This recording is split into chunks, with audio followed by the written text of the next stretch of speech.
sekadar informasi guys, dia kalau ditanya bukan McLaren lu warna apa bos? Pesawat lu ada berapa bos?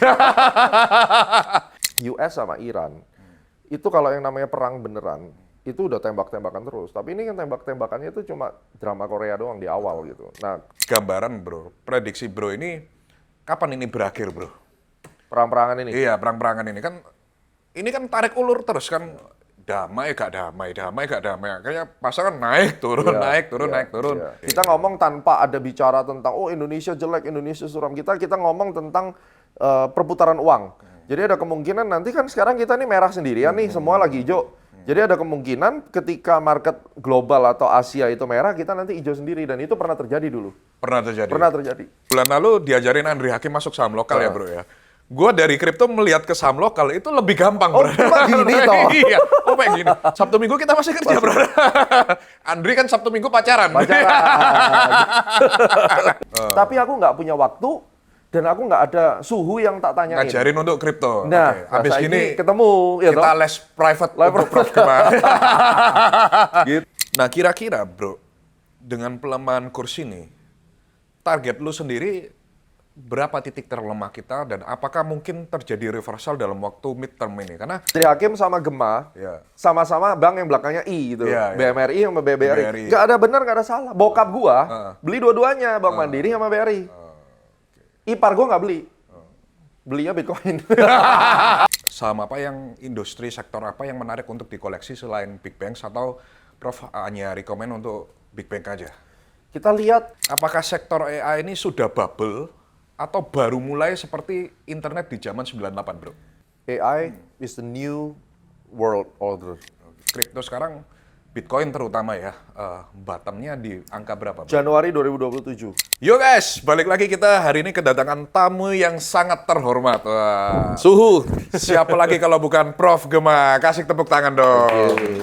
Beliau ini sudah berkecimpung di dunia market ya. Udah dari tahun berapa bro ya? 2006 akhir. 2006 berarti udah 20 tahun Dua ya, bro. dekade, iya.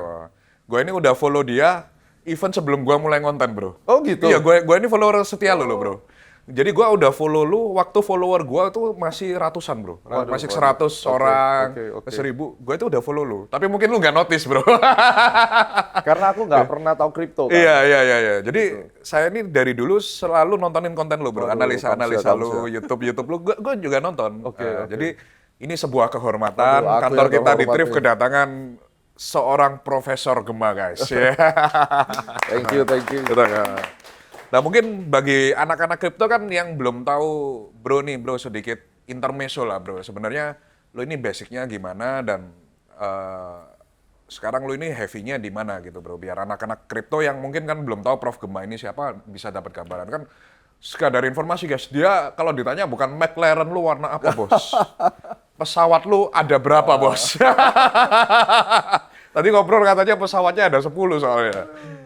Saya buat Thrift Mania, saya adalah praktisi pasar modal sebenarnya. Jadi lahirnya dari capital market, stocks market dari 2006 akhir tuh saya udah mulai belajar, tapi mulai masuk ke market tuh di 2007. Nah, Oktober lah mulai beli saham pertama. Tujuan saya masuk market tuh karena pingin mendanai hobi saya, yaitu hobinya penerbangan. Saya ini anak Surabaya juga, jadi kita satu kampung yang bercita-cita pingin jadi airline pilot pada dasarnya itu. Cuma nggak ada duit. Akhirnya ya masuk ke pasar modal kecebur kan.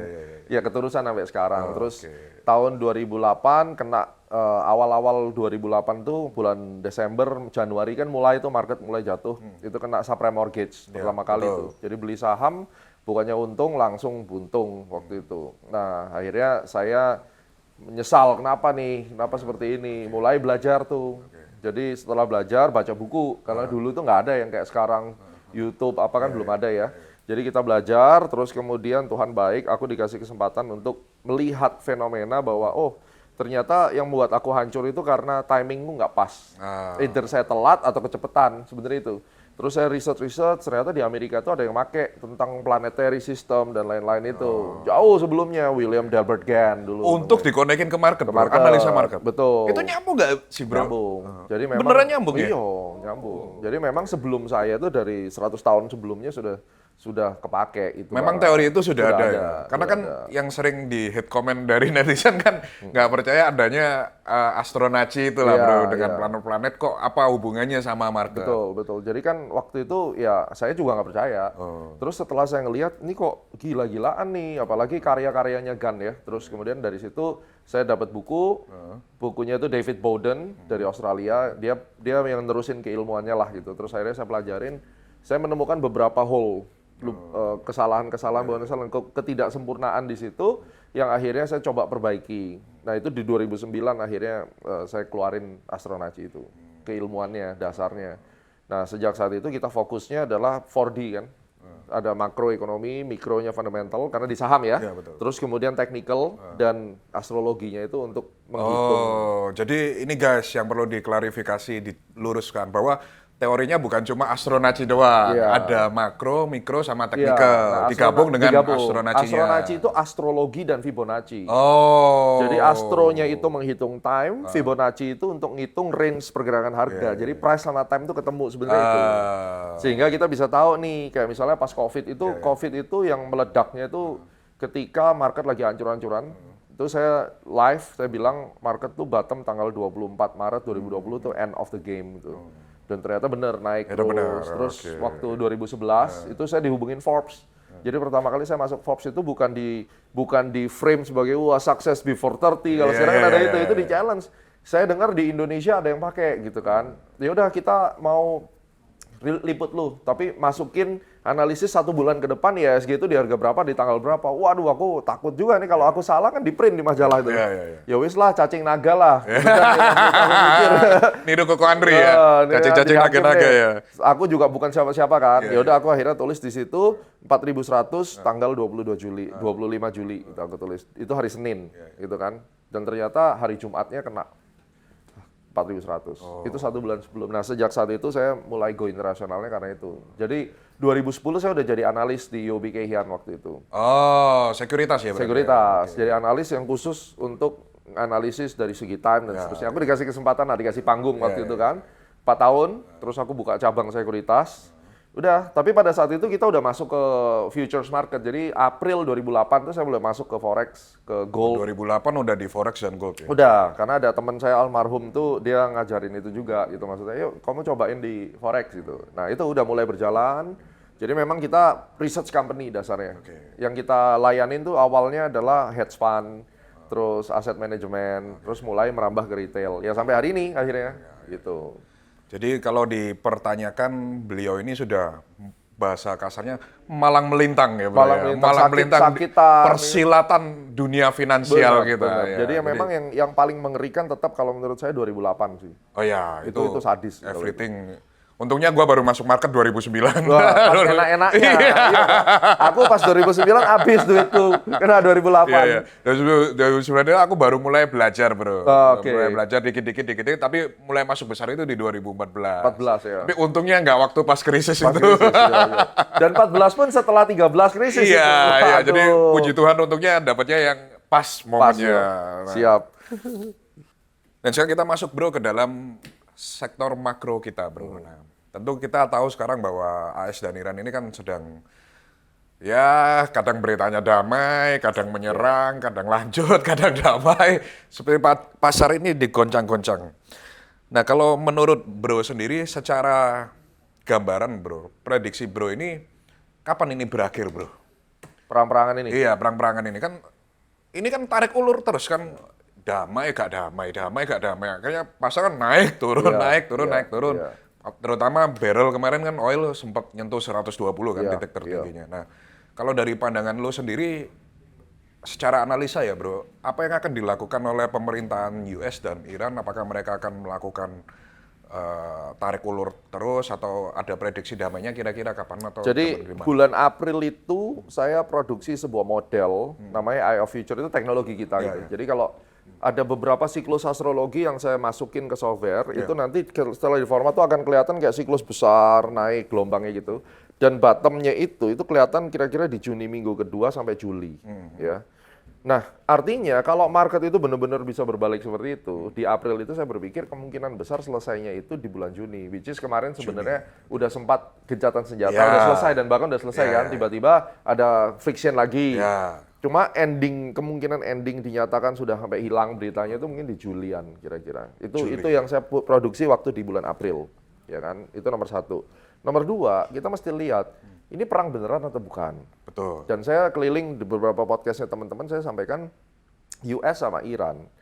Itu kalau yang namanya perang beneran, itu udah tembak-tembakan terus. Tapi ini kan tembak-tembakannya itu cuma drama Korea doang di awal gitu. Nah, mohon maaf nih buat teman-teman yang agak sensitif tentang agama, ini bukan perang agama. Karena di awal saya bikin konten tentang US Iran, aku juga diserang sama orang-orang yang pro sama Kaleni dan seterusnya gitu loh. Itu kan memang ceritanya waktu itu agama, awalnya itu. Ini nggak ada urusan sama Kaleni karena memang kita tahu Iran sendiri itu orang-orang Persia sebenarnya yang disingkirkan kan ceritanya begitu. Jadi kalau dikatakan patternnya Venezuela lah, Greenland lah, Iran, the next adalah Kuba, itu sama. Karena ini sebenarnya bukan perang beneran, tapi ini adalah sebuah invasi atas sumber daya alam. Itu yang saya percayain. Dan Bro Gabriel pasti tahu lah, ini kan cerita semua orang yang aktif di dunia finance kan pasti memahami itu. Nah, artinya perang-perangan tembak-tembakan itu hanya intro. Betul. Nah, ke depan ini perang yang menurut saya serius adalah memang benar-benar the real war-nya adalah urusan distribusi minyak di Hormuz atau tarif war dengan China. Nah, sehingga kalau dikatakan apakah ini benar perang, menurut saya ini main sabun, opera sabun kalau orang kita bilang. Karena bro jujur ya, kalau yang punya Bloomberg Terminal bro, di dalamnya itu sebelum Iran menyerang, mereka itu udah ngasih tahu dulu bro. Gua bakal nyerang ini, tolong dikosongin bro. Jadi ada beberapa berita itu di dalam Bloomberg Terminal ya bro ya, ketika Iran mau menyerang sebuah pangkalan US, mereka itu udah notif dulu. Nah ini yang banyak orang nggak sadar bro. Kalau ini beneran diserang, harusnya kan tanpa perlu notifikasi kan, langsung tembak aja. Tapi faktanya sebelum mereka menyerang, mereka selalu memberikan info dulu. Sehingga akhirnya militer ini kan mengosongkan dulu personilnya, tapi ya mungkin ada inventaris yang sengaja ditinggalkan di sana bro. Dan itulah perang masa kini. Itu bener banget. Dan nanti di Bloomberg Terminal search namaku ya. Itu ada analisisnya yang exactly saya masukin di situ tentang time. Nah ini informasi baru ini, aku juga belum tahu kalau ada kabar itu kan. Iya memang begitu bro infonya. Jadi banyak yang tidak tahu juga. Banyak yang tidak tahu bahwa sebenarnya Iran itu sebelum menyerang sebuah pangkalan, dia situ udah ngasih tahu dulu bro. Ngasih tahu dulu. Tujuannya apa? Mungkin mengurangi korban jiwa atau dia nggak mau US terlalu tersulut atau gimana gitu. Ya karena ini ya sebenarnya demonstrasi yang menurutku makin ke sini udah makin jelas. Itu kan awalnya dugaan ya, asumsi ya. Semua kan pasti pakai hipotesis. Nah, setelah saya ngelihat, wah, cara mainnya gini main sabun ini. Kalau orang Surabaya ngomong main sabun itu artinya ya ini sandiwara. Karena kita melihat bahwa dari semua tarif war, Greenland, terus Iran, itu presiden dan insider trade-nya itu cuan gede-gedean. Nah itu bro. Itu. Kalau kita bisa jadi ring satunya Trump enak banget. Itu naik turun. Artinya apa? Di semua perang yang berbau tentang bisnis, bukan berbau ideologi, itu pasti cari untung. Jadi intinya basicnya semua dari ketegangan ini adalah pure money. Dan orang kan banyak bilang, wah perang kan biayanya mahal. Loh, dia itu butuh perang untuk ngosongin gudang senjata supaya bisa produksi mana kan gitu. Itu yang pertama. Yang kedua adalah berapa sih ongkos perang, berapa triliun dolar misalnya. Tapi kamu kan nggak tahu yang di belakang. Tiap kali Trump bilang, oh akan begini, marketnya naik, habis itu anaknya udah beli oil dulu. You pikir cuma dia, lah itu orang-orang yang di Iran itu, nah kita kan nggak tahu Irannya gengnya Khamenei atau gengnya si Pahlavi. Intinya ada dua pihak yang diuntungkan dengan kondisi ini, karena kalau tidak, kalau dua-dua dirugikan, pasti stop. Gitu aja. Oke. Banyak hal yang kita sebenarnya tidak bisa tahu lah, ini dunia yang persilatan yang tingkat dewa lah. Persilatan tingkat atas ya. Jadi kalau menurut Bro sendiri bakalan perang ini berakhir sekitar Juli. Juli itu untuk yang Iran. Karena berikutnya ada yang diincar lagi kemungkinan Kuba.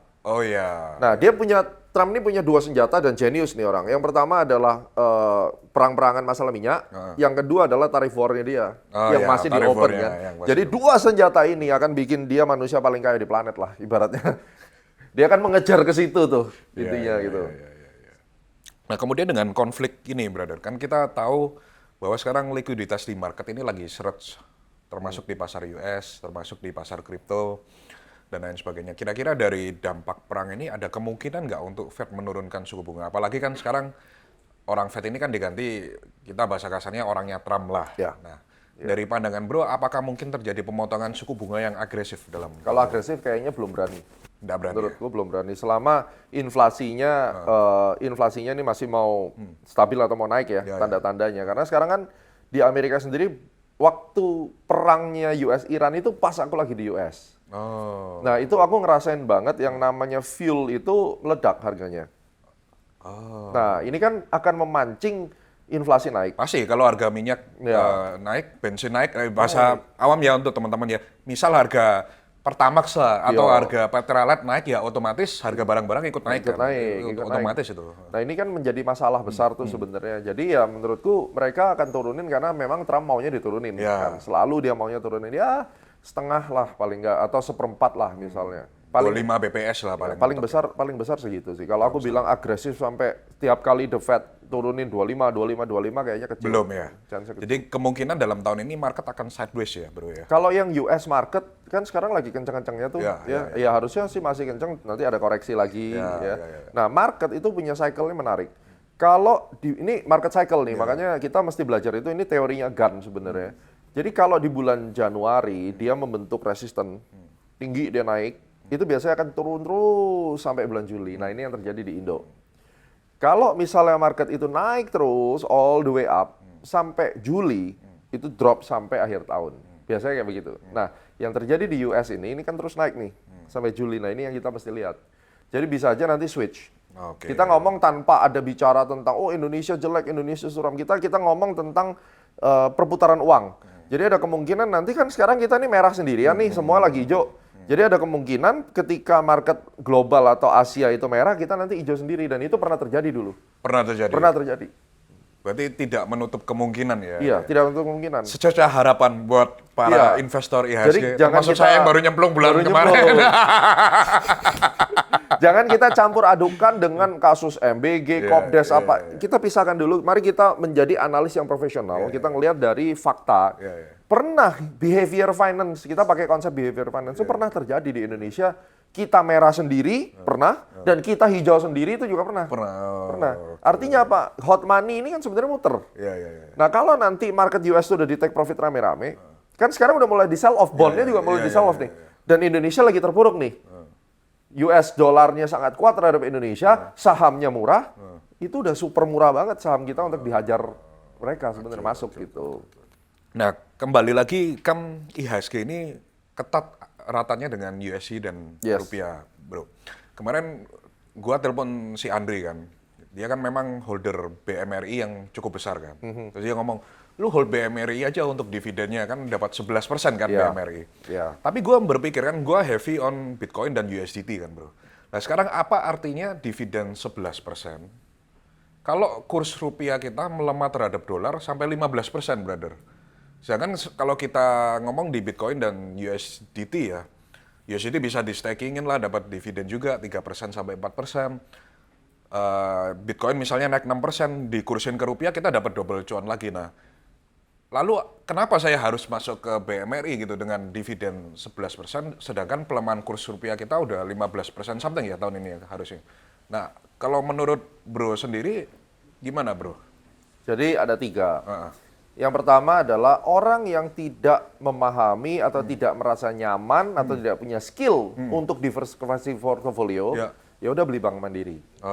Aku BRI, mungkin Andri Bank Mandiri. BMRI, gitu, ya kan? Sama aja, pokoknya big banks. Big bank. Ngambil dividen atau capital gain. Kalau aim-nya beli saham Indonesia hanya dividen, ya oke, itu super defensif. Orang yang mungkin sudah tua, udah ratusan miliar, udah males lah keliling. Saya mending usaha, saya nggak punya waktu lagi untuk putar-putar. Karena kan kalau kita pindah-pindah market tuh capek loh, harus belajar juga kan. Itu yang pertama. Yang kedua adalah kalau dia memang tidak ada interest sama sekali untuk beli US dollar. Kita nggak ngomong Bitcoin dulu. Karena US dollar ini orang beli untuk hedge sih pada dasarnya kan. Dan pada saat dia mau beli kan banyak restriksi. Sekarang harus Underlying-nya. underlying Betul. lah. Terus nanti mau jual juga spread-nya juga tinggi ya kan. Tapi kan untuk USDT mereka bisa beli. Beda kan yang ini yang kedua nih Iya, iya. cuma pure US dollar nih. US dollar, Iya kan? fisik ya. Fisik, banknote atau Iya. dia taruhlah di Singapura dia beli apa bond US dollar juga Iya, bisa. Ada orang yang males urusan begitu. Ya udahlah naked aja lah gue beli saham Indo, turun aku beli. Dan itu banyak orang-orang seperti ini. Nah yang ketiga, kalau kita memang lincah di dalam diversifikasi kayak Bro Gabriel, ya nggak usah sentuh BMRI. Itu Cheng-Li-nya begitu. Beli kripto bisa di staking, dijual ulang ke sini, dapat translasi kurs misalnya, ambil itu. Jadi BMRI ini hanya untuk orang yang misalnya malas analisa ya bro ya? Malas analisa, nggak mau ngerti, hidupnya damai sejahtera. Mau damai sejahtera, ya kan? Okay. Atau misalnya kalau misalnya kita mau diversifikasi, tidak semuanya kita taruh di kripto, ya boleh. Karena memang secara aturan daripada risk management kan kita harus split gitu ya, beda aset, multi aset lah. Tergantung model daripada portfolio yang dibangun. Jadi kita nggak bisa bilang bahwa si A cocok begini, harus begini. Itu kembali ke preference dan risk appetite. Appetite masing-masing. Itu yang paling ideal lah menurut saya. Kalau gua sendiri kan tadi melihatnya, analisa gua kan seperti itu, brother. Kan BMR, oke lah kita bilang dividennya 11%. Tapi pelemahan kursnya kan lebih dari 11%. Sedangkan di USDT, kalaupun kita staking dapat dividen bisa 3-4%. Yes. Belum lagi Bitcoin, ambil kata Bitcoin setahun naiknya average lah mungkin kita bilang stabil lah 7-10%. Betul. Dikurskan rupiah kita kena lagi plus 15%, Dapat kan 20% kan bro? Betul. Jadi gini, saya aja nih per hari ini, aku kan tidak lahir di kripto kan. Iya. Justru aku ketemu kamu ini, aku pingin belajar. Oh. Aku ini pingin mengoptimas duitku, tak taruh di kripto ini piye caranya? Tolong kasih aku yang paling gampang. Kalau aku harus ke thrift, ya udah gitu. Aku mau ngikutin. Ini saya pribadi ya. Terus iparku itu justru dia lebih gede di kripto. Iya. Itu iparku. Nah, saya mau belajar pun nggak ada waktu, Pak. Nah, ini kan repot nih. Jadi ini cerita fakta. Kenapa kok kayak Andri Hakim itu Bank Mandiri? Kenapa Gema kok BRI? Somehow aku iki pingin. Tapi aku nggak punya waktu dan aku nggak ada suhu yang tak tanyain. Ngajarin untuk kripto. Nah, habis gini ketemu ya kita les private untuk Prof Gema. Gitu. Karena kembali lagi kripto kalau dirupiahkan, bro. Karena kripto kan is global dalam USD kan. Jadi akhirnya ketika naik dan dirupiahkan, kita ini double cuan. Gitu Nah, kan. itu yang aku pingin. Naiknya dapat, dirupiahkan juga dapat lagi USD rupiahnya. Dan itu pun masih bisa ada dividennya juga dari staking kan. Staking, ya. Jadi back again, makanya saya itu penasaran kenapa orang-orang yang hold dengan BMRI ataupun big banks dengan kondisi sekarang ya bro ya, why did you set ya, ternyata jawabannya ya pengen mencari ketenangan ya. Kalau itu udah nggak bisa ngomong. Atau kayak aku nggak ada waktu dan nggak ngerti caranya. Nggak mau pusing ya. Betul. Ya. Itu artinya salahkan siapa? Salahkan Bro Gabriel, thriftnya kurang ini. Kalau terlalu pom-pom repot juga masalahnya bro. Kalau bisa udah gua pom-pom, tapi kan ada restriksi dari OJK gitu. Jadi saya nggak bisa terlalu ngepom-pom seperti gimana. Tapi at least yang kita butuhkan. Saya juga butuh pengetahuan gitu. Ya apa sih caranya? Yang gampang gitu. Karena kripto ini lebih sulit dari saham untuk memahami. Setuju itu bro. Gua kan kemarin baru bulan lalu diajarin Andri Hakim masuk saham lokal ya bro ya. Gua dari kripto melihat ke saham lokal itu lebih gampang, bro. Cuma gini toh. Iya, kayak gini. Jam 5 udah libur, brother. Iya. Sabtu Minggu off. Nah, itu dia. Kripto nggak ada off-nya masalahnya. Masalahnya gua sampai sekarang Sabtu Minggu gua masih kerja, bro. Termasuk si Goldwyn, CEO Crypto Wave kita itu Sabtu Minggu kita masih kerja, bro. Andri kan Sabtu Minggu pacaran. Nah, kembali lagi ke masalah USD dan rupiah, brother. Nah, yang jadi masalah adalah kalau misalnya kayak tadi bro, dividennya 11%, tapi pelemahan kursnya bisa sampai 15% lah. Bahkan kemarin kan BI sudah menaikkan suku bunga 50 BPS, ya. Dan ternyata nggak ada impact-nya, brother. Tetap per hari ini ya kita podcast itu udah nembus 18.200, yang merupakan titik terlemahnya sepanjang sejarah, brother. Nah, kira-kira bro, dengan pelemahan kurs ini, target lu sendiri berapa titik terlemah kita dan apakah mungkin terjadi reversal dalam waktu midterm ini? Karena ini kan kalau rupiah kita tidak menguat, otomatis IHSG kita juga nggak bakal menguat. Ini udah real fact yang udah harus ditelan mentah-mentah gitu loh, Bro. Ada dua hal. Yang pertama, sejak Juni 2024. 2024 itu masih jauh tuh. Iya, iya. Saya gambar rupiah tuh 17.200 itu ada di YouTube-nya Astronaci. Oh, oke. Waktu itu masih 16.650, tapi gambar 17.200. Itu pun saya yakin kena nggak ya, salah nggak ya? Kena 17.200 kan. Terus saya update tuh di Mei 2025 kalau nggak salah. Saya gambarin ke 17.500 atau 600 waktu itu. Dan yang terakhir ini 17.800 saya bikin. Terus kemudian 18.220 hari ini mungkin udah mau kena nih. Iya, iya, iya. Dan 3 hari yang lalu saya bikin lagi nih, Iya, iya. 18.775. Saya bukan orang yang, saya sebenarnya tahu endingnya kemana. Ya. Cuma saya nggak mau di publik itu saya langsung bongkar, oh ke 25.000, oh ke berapa. Itu membuat para spekulan makin menjual rupiah. Dan juga membuat orang yang ketakutan makin stres. Semakin takut, ya. Instead of saya menjadi berkat, aku akhirnya jadi kutukan buat mereka. Jadi batu sandungan. Jadi batu sandungan. Dan kemudian ya, saya tanya motivasi. Lu tuh mau cari popularitas, atau kamu mau nolongin orang gitu loh. Nah, tapi kan kalau kita sekarang ditanya akan kemana, menurut keyakinan saya, 18.775 itu reasonable. Itu kurs tengah ya, BI ya? Setengah. Berarti kalau dijual di pasar mungkin udah 19 kali ya. Kalau 19.000 kalau udah ya. segitu ya. Dan ini bukan hal yang saya banggakan. Saya selalu doakan. Kalau IHSG aku selalu minta doain aku bener. Kalau ini aku salah. Doa no salah ya. Walaupun aku ada bisnis di Amerika loh. Iya, iya, iya. Aku punya sekolah pilot, aku punya corporate jet, anterin pesawat orang. Aku dibayar dolar, Pak. Jadi kan harusnya aku kalau bisa dolar Happy. 40.000. Tapi kan bukan begitu. Dan memang secara ekosistem kita sangat tidak sehat kalau ini terus kurs tengah terus dibiarin naik. Apakah akan ada reverse? Ya, secara makro di bulan Juli itu akan banyak event yang membuat rupiah ini akan menguat karena dolar sudah tidak terlalu dibutuhkan. Oke. Contohnya apa, Bro? Haji kan itu butuh dolar. Terus kemudian jatuh tempo untuk bayar dividen asing dan lain-lain kan udah selesai. Oke. Jadi artinya kebutuhan masyarakat untuk membayar pakai dolar atau jatuh tempo utang segala macam udah selesai. Jadi itu secara nalar fakta yang bisa diasumsikan itu Juli itu udah mulai reda. Nah, secara cycle-nya Astronaci, kita ngelihat bahwa IHSG itu mulai perbaikan itu di Juli itu kan, mulai selesai. Nah, kalau tadi pakai intermarket relation istilahnya itu, intermarket relation bahwa rupiah ini korelasinya negatif sama IHSG misalnya. Berarti kalau misalnya rupiahnya akan menguat, berarti US dollarnya kan melemah tuh terhadap rupiah ya. Maka IHSG-nya naik. Nah, kalau kita pakai intermarket relationship, ketemu tuh antara dua cerita makro dan ini tadi gitu ya. Nah, ini yang kita harapkan akan terjadi. Lantas kalau turun, misalnya sudah mulai mereda, ini chartnya itu turun kemana, menguat kemana? Ya. Menurut saya gate pertama adalah 16.950. 17.000 berarti? 17.000. Apakah possible, Bro? Bisa. Karena kenapa? Itu kan jauh, Pak. Iya, jauh loh, Bro. Volatility kita lagi tinggi. Jadi kalau dulu misalnya satu candle itu mungkin cuma 1%, 2%, sekarang bisa 5%.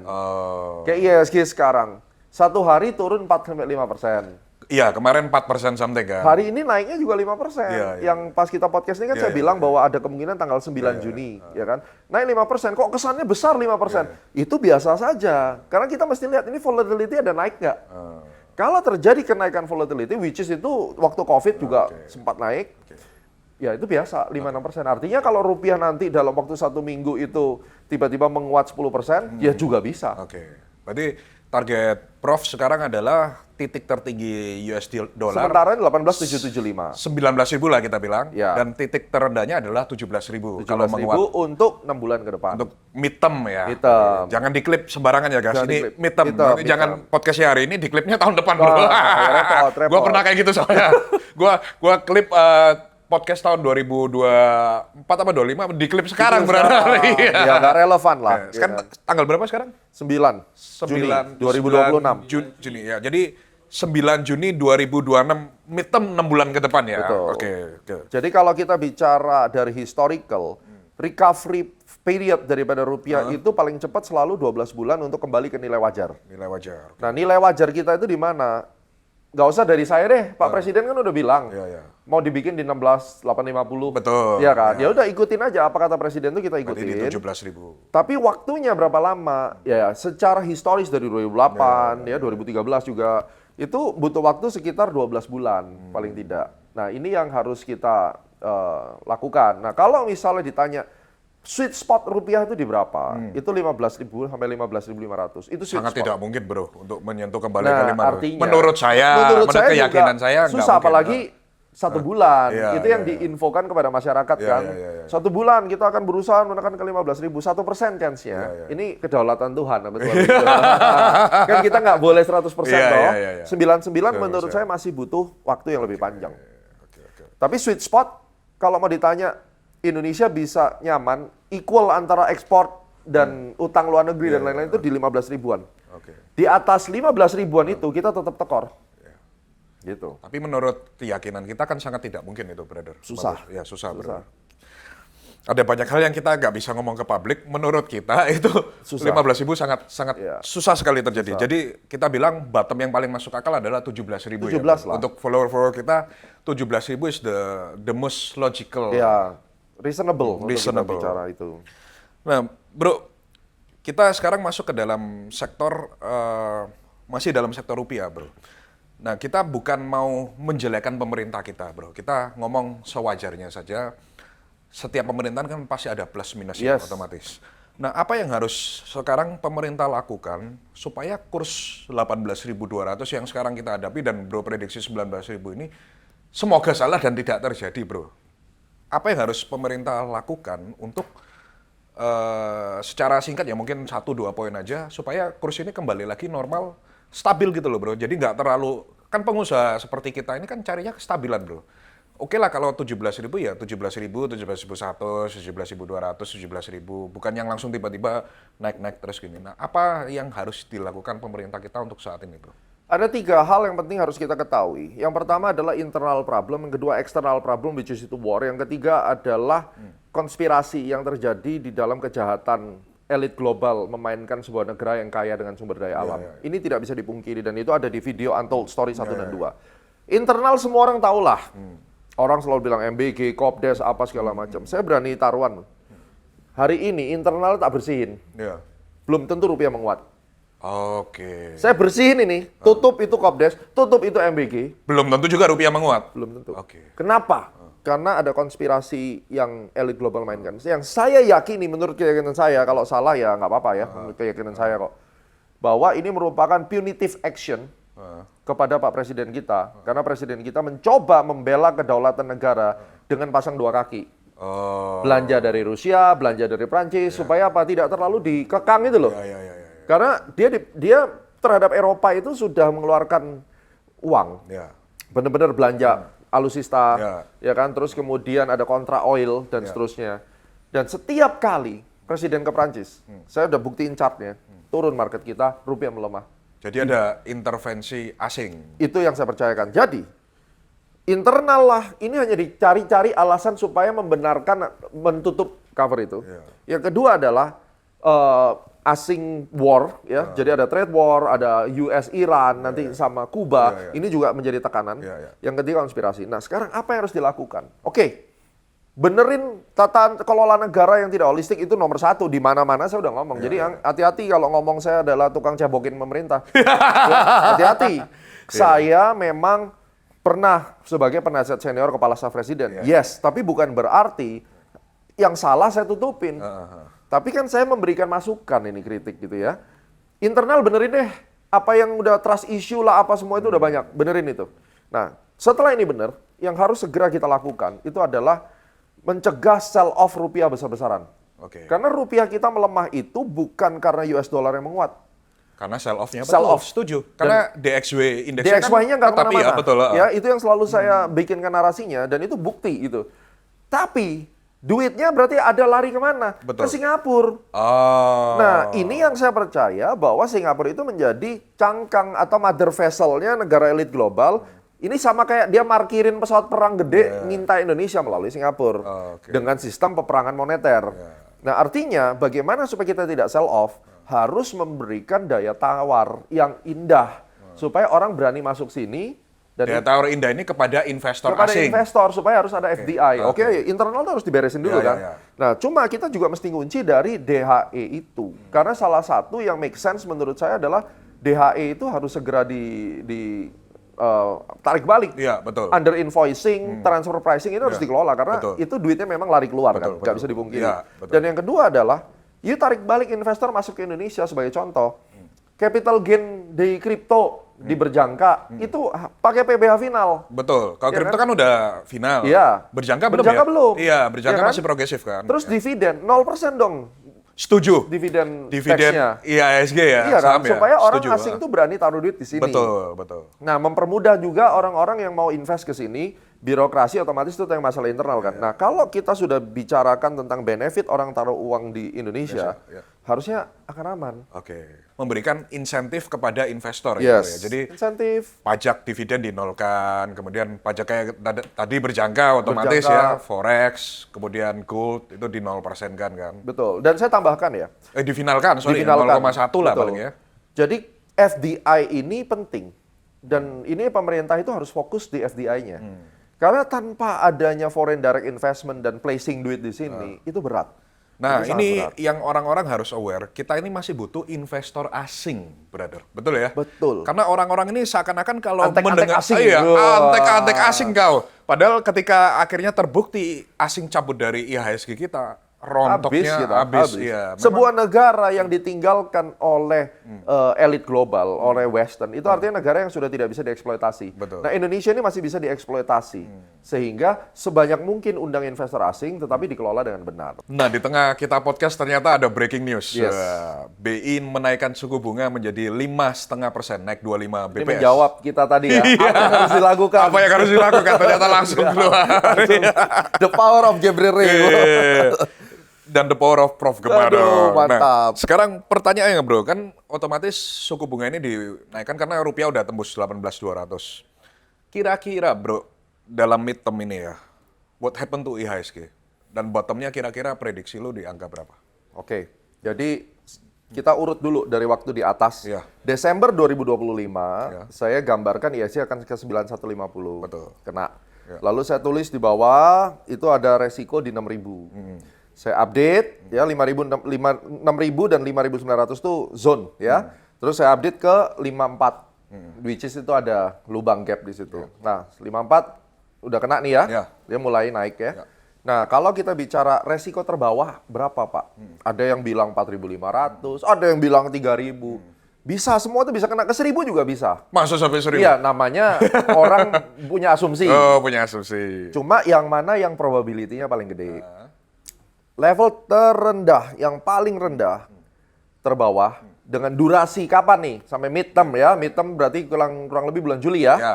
Kalau kita ngomongnya cuma sampai akhir Juli, maka yang paling reasonable, paling besar resikonya adalah 5.030. Oh, which is masih sekitar 10% lagi. Ya, itu kan kayak kita bicara 20% ya, sorry Yes. ya, 20% ya. Probability-nya yang paling reasonable ke sana. Nah, cuma menurut saya dengan adanya yang analisis gue bilang tanggal 9 atau 15 Juni, potential turning point tanggalnya, dan model IO future itu, ya saya kirimin nih chartnya yang ini, itu kan kelihatan tuh di bulan Juli ya, major bottomnya. Jadi kalau misalnya kita sudah gambarin major bottomnya di Juli dan naik, mau dia turun ke 5.030, mau dia turun ke 5.400, 5.200 itu nggak peduli lagi udah. Yang penting secara time-nya, dia punya waktu untuk ngabisin jatah merah lu sampai Juni minggu kedua dan Juli itu. Oke. Setelah itu, berapa targetnya? Ya. Ada 6.700, 7.500, 8.800, itu harus dibayar semua. Jadi menurut Prof, it's a good time to buy now. Saya akan buy dengan dollar averaging, dollar cost average. Iya, ya. dollar cost averaging. DCA ke bawah DCA ya. ke bawah dan juga Bitcoin gue beliin juga. Gitu. Jadi saya dari 2008, 2007 mengamati hampir 20 tahun ini. Penyesalan terbesar saya adalah ketika saya meragukan suara pertama di hati saya, logik bahwa sebuah perusahaan besar seperti BCA, BRI, Mandiri, Astra, Telkom, whatever itu yang gede-gede. Kalau dia sudah sampai 4 kali standar deviasi valuasinya dia atau -3, itu nggak ada lain, nggak usah pakai ilmu apa-apa. Beli. Gak usah ngomong ilmu deh. Iya. Karena ini pasar saham Indo ya, bukan pasar saham di negara yang saya nggak kenal. Yang saya lihat selama 20 tahun adalah setiap crash, mau apapun alasannya ini loh, mau apapun, mau presiden yang nggak kompeten, mau perang, mau nuklir, apapun. merah itu pasti ada counternya. Siklus itu pasti berbalik. Betul. Dan pada saat berbalik, hanya orang-orang yang bisa mengikuti konsepnya Warren Buffett. Ketika orang ketakutan, Iya. greed. Buy when there are bloods on the street. Yes, itu tidak pernah salah. Tapi bloodnya ya jangan all in ketika belum selesai. Nah, ilmu itu dipakai di situ. Nah masalahnya Prof, orang-orang ini termasuk follower saya, waktu kemarin saya post loss saya di IASG, buy the dip, ngedip lagi, buy the dip, ngedip lagi, sampai duitnya udah habis. Nah, oke. ketika ini sudah terjadi, duit pelurunya udah nggak ada lagi, kan terpaksa cuma bisa nonton. Yes. Bro. Nah, what they should do right now, bro, untuk menenangkan mereka atau apa yang harus dilakukan? Kan istilahnya mereka udah DCA terus sampai akhirnya pelurunya habis tapi masih ngedip lagi, bro. Nah, Jadi begini, dua hal. Ya. Yang pertama adalah, saya juga pernah mengalami itu. Saya pernah kehabisan peluru ketika harga masih turun. Tapi at the end saya cuan. Cuma cuannya tidak besar. Tidak sebesar kalau saya bisa dapat relatif bottom. Kalau gitu gimana? Terima sebagai pembelajaran. Nanti kalau ada crash lagi, belajar dari crash yang lalu. Nah, saya bisa tenang karena saya udah belajar alumni 2008. Gitu loh. Saya alumni 2013, saya alumni COVID. Ya kan? Nah, yang baru muncul sekarang ini kan alumni COVID. 2025 kemarin ada crash kan? Berarti udah dapat dua penghargaan lah. Bersurvive ketika COVID dan survive ketika tarif war. Nah, yang kedua adalah kita fokus di harga average. Makanya kenapa namanya DCA. Di average cost-nya itu masuknya 10 kali kalau marketnya crash. Makin bawah makin gede. Jangan entry pertama gede, makin bawah makin kecil, kebalik. Jadi ini yang harus dipelajari. Terus berapa jauh Pak ke bawahnya? berapa jauh betul? Jadi minimum, kalau Anda nggak ngerti technical, kasih gerbang 10%. Maksudnya? Jadi dari atas masuk, turun. 10% baru masuk lagi. Oke. Size-nya lebih gede. Oke. Kasih lagi 10%, masuk lagi. Oke. Gitu caranya. Oke. Dan biasanya saham-saham yang bagus, yang fundamentalnya bagus, bagi dividen, Ya. kuncinya di bagi dividen nih. Oke. Biasanya turunnya itu nggak nyampe sampai 60%. Oke. Biasanya ya, mentok di 60 atau maksimum 70 itu udah sial banget lah. Ya. 70% turun itu cuma ditoel, Pak. 2 hari, boom, terbang. Boom. Auto reject langsung. Nah, kalau kita asumsikan 6 kali, berarti berapa kali Anda entry? Kalau 10%? 6 kali berarti? 6 kali. Itu aja caranya.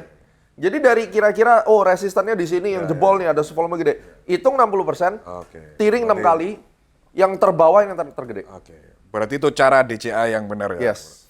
Nah, sekarang pertanyaan yang common, bro. Kan selalu orang berdebat BBCA, BRI, Mandiri. Nah, sekarang gua tanya, kenapa lu pilih BRI daripada Mandiri, bro? Saya tanya ya, izin saya tanya. Kenapa lu nggak beli Ferrari, gue tanya. Kenapa gua nggak beli? Kenapa lu mainnya McLaren kan? Gua punya semua, bro. Oke, yang paling lu banggain, yang paling lu show yang mana? Yang hijau itu kan? Yang paling mahal itu yang Ferrari, bro, malah. Oh, malah Ferrari. Ferrari, iya. Tapi orang nggak tahu kalau lu punya Ferrari. Karena jarang dikeluarin, Nah. limited edition. Oke. Nah, Kenapa yang lu keluarin yang hijau? paling murah, bro. That's your preference. Iya, iya. Demikian juga Ketika orang pilih BRI atau Mandiri. sama. Tapi secara fundamentalis sama.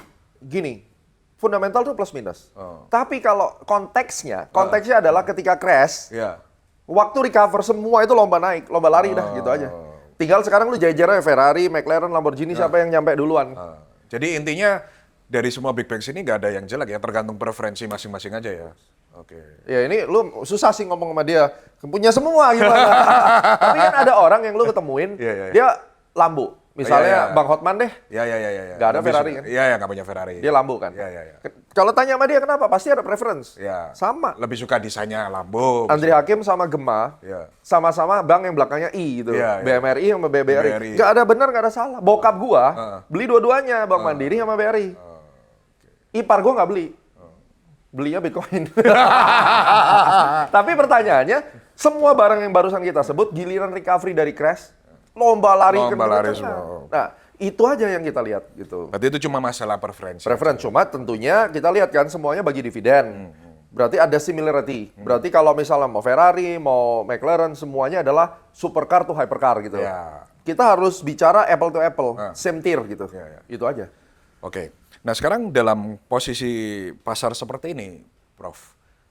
apa yang disarankan pembagian alokasi portofolio untuk follower-follower kita? Kayak berapa persen di saham, berapa persen obligasi, mungkin ada yang merasa nyaman, ada mungkin yang worst banget ya taruh deposito lah, nggak mau pusing, atau surat utang negara lah, atau kripto lah. Nah, menurut Prof sendiri alokasi portofolio yang benar berapa persen di saham, berapa persen di surat utang, berapa persen di mata uang Pertanyaan asing? bagus banget. Ini tentang asset allocation. Betul. Ya. Jadi kalau kita mau asset allocation itu tergantung daripada model portofolionya apakah defensif ataukah agresif atau moderat. Nah, karena follower saya rata-rata muda, Prof. Berarti otomatis agresif. Nah, Muda sekitar nah. sekarang jadi mayoritas follower saya adalah usianya dari antara umur 22 sampai 35. Nah, dengan range usia segini tentu mereka bukan mencari yang defensif seperti yang udah umur 40 atau 50, Prof. Nah, Ya. mungkin untuk follower kita dengan usia segitu dan mereka mau agresif, kira-kira apa yang disarankan, Pak? Kalau memang mereka mau agresif, bagi saya adalah deposito itu mungkin 20%. Deposito sama SBN ya. Ya. Obligasi itu 20%. 20%. Selebihnya adalah kalau kita mau 80%-nya, ini sekitar 40% itu either dia masuk ke capital market atau ke kripto. Oke. Kan ada orang yang nggak suka saham, Ya. dia sukanya kripto. Ada yang Karena suka 24 jam, ya. misalnya. Itu boleh, karena kan ada spotnya. Betul. Ya, jadi 40% di situ di saham boleh, 40%-nya tadi berarti udah 60 ya, Ya, berarti ya. 60, Terus 20%-nya lagi, misalnya ini pilih. Jadi 40 sama 20. Either 40-nya kripto, 20-nya saham atau 40-nya saham, 20-nya kripto. Dibalik lah Iya, gitu. paham. Ya kan? Sisanya 20-nya lagi leverage market. futures. berarti. Futures. Oke. Di dalam bebas ya mau di Gold, Nasdaq, boleh. Ya, oke. Karena prinsipnya adalah pakai uang kecil, bisa di leverage kan, Iya. bisa jadi gede, terus dimasukin ke investment yang awal. Betul. Itu Oke. metodenya. Itu guys, portfolio allocation untuk yang agresif. Betul. Nah, dalam masa yang by the dip ini, Prof, saham apa yang industri sektor apa yang menarik untuk dikoleksi selain big banks atau Prof hanya rekomend untuk big bank aja? Kita lihat oil naik, berarti substitute-nya adalah barang-barang pengganti oil atau energi. Atau bahkan ya yang berhubungan dengan oil, Migas. Ya, migas ya. Jadi di Indonesia sekarang ada 4. Yang pertama adalah banking. Karena memang NIM-nya paling gede. Ya. Ancamannya adalah NPL. Ya, betul. Oke, ini harus nih dibeli. Ya. Dividennya juga gede. Yang kedua adalah energi dan mining. Karena memang ini adalah hot sektor yang ada di Indonesia, komoditas ya. Ketika komoditas itu main, memang cycle-nya tidak sepanjang banking dan yang lainnya. Tapi ini harus dipecah dulu nih. Yang pertama adalah kita bicara tentang mining yang non-precious metal, berarti kayak tins, nikel, kayak gitu ya. Terus kemudian energi, oil, dan lain-lain. Berikutnya adalah gold. Segala sesuatu yang ada hubungan sama gold, itu biasanya kalau goldnya naik kencang, emiten-emiten gold juga gila-gilaan. Yang berikutnya adalah konglomerasi. Ini adalah penguasa market kita sekarang. Oke. Konglomerasi ini tetap. Ada memang trader yang sukanya konglomerasi. Barang-barang konglo, ya. Ya udah 4 ini, tergantung pilih aja gitu. Disclaimer on not financial advice. Yes. Harus kasih disclaimer Harus dulu kasih. sekarang. Peraturan OJK bro ya Peraturan baru. OJK. Oke. Nah, kemudian kita masuk ke dalam sektor kripto dan AI sekarang. Kan kita tahu sendiri bro, AI ini benar-benar menyedot likuiditas besar bro. Bahkan kita lihat kalau data dari Bloomberg Terminal itu capexnya raksasa teknologi untuk sektor AI ini benar-benar luar biasa besarnya. Bahkan untuk beli backbone-nya, chipnya, infranya, dan akhirnya investasi-investasi yang dilakukan ke sektor AI kan akhirnya menyedot semua liquidity ke sektor AI ini bro. Ya. Menurut bro sebagai seorang pengamat pasar, apakah sektor AI ini sudah bubble atau baru mulai seperti internet di zaman 98 bro? AI ini baru mulai. Ya. Makanya astronot. Walaupun dengan jumlah yang sebegini dan bahkan kalau kita bilang PE-nya ini udah nggak logis sekali bro. Ini baru mulai industrinya. AI is the new world order. Ya, jadi AI itu sebenarnya sudah didengungkan sejak Terminator. 1982, 1990-an. Yang saya percaya bahwa AI teknologi itu merupakan transfer knowledge daripada non-human intelligence. That's what I believe. Di mana Deloitte itu mengeluarkan hal yang besar sekali tentang Black Swan. Cari reportnya, ini bukan saya yang ngomong, ini Deloitte. Deloitte mengeluarkan dua mitigasi tentang Black Swan yang akan terjadi di bumi ini tentang dua hal. Yang pertama adalah AI, yang kedua adalah non-human intelligence, UAP. Gila nggak? Kalau orang nganggap gue gila percaya sama yang namanya alien dan seterusnya, which is itu udah dibuka sama Department of War. Deloitte bukan orang gila, Gemma bisa gila. Deloitte itu siapa? Itu bukan obat cuci baju ya, Deloitte ya gitu ya. Deloitte bukan Dettol gitu loh. Deloitte adalah lembaga accounting publik ya, seperti PwC. Kalau dia sudah mengeluarkan mitigasi tentang UAP, non-human intelligence dan AI, artinya dua ini merupakan sebuah gerakan yang gede. Bukan seperti metaverse. Metaverse gagal ya. Gagal ya. Itu metaverse gagal dan tidak ada yang peduli juga. Gitu. Tapi kalau Deloitte sudah melihat ada faktor resiko yang harus dimitigasi, kita ngomong AI, kita kesampingkan yang non-human intelligence, maka AI ini bisa berpeluang mengancam manusia dalam hal misalnya tenaga kerja. Betul. Terus kemudian AI ini akan dipakai dalam segala industri yang juga merupakan challenge buat kita, anak-anak muda atau generasi milenial ini, yang tidak segera adapt di dalam AI.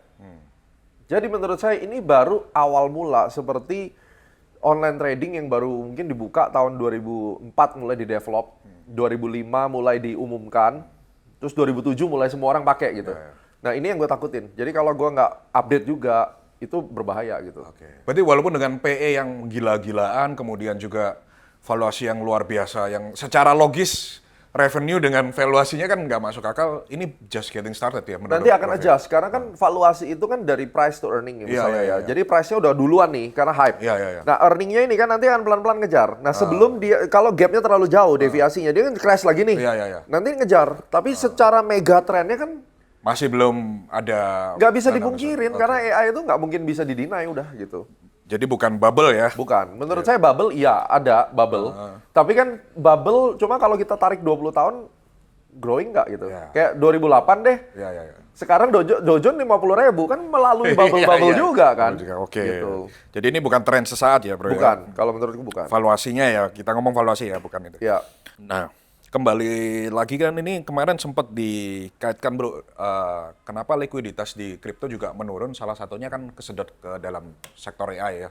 Apalagi sebentar lagi ada IPO SpaceX yang kita tahu, SpaceX juga bakal ada di thrift di saham Amerika kita. Itu kan luar biasa valuasi dan minat masyarakat terhadap SpaceX ini bro. Nah dengan likuiditas yang terserap semua ke dalam AI, SpaceX, bahkan tahun ini kan ada rencana IPO dari Anthropic dan juga dari OpenAI kan ya. Apa yang Prof lihat dalam pasar kripto sekarang? Kan sekarang Bitcoin masih ya istilahnya kita bilang naik ya nggak naik, turun juga ya nggak turun, istilahnya sideways doang begini. Nah, Prof melihat kripto sekarang, Bitcoin terutama ya, bottomnya di angka berapa? Januari 2027. Sampai Januari Februari 2027. Masih sekitar 7 bulan lagi ya berarti. Di angka bottom berapa menurut Prof? Saya bisa lihat 45.000 itu make sense. 45.000? 45.000-an secara teori ya. Iya. Kan kita harus kasih mitigasi ke bawah gitu. Karena secara price kan sangat nggak mungkin di bawah. Ini menurut analisa tim kita ya, correct me if I'm wrong ya. Di bawah 59.000 itu sudah temboknya sudah sangat tebel. Saya udah belanja juga kemarin. 59.000 iya.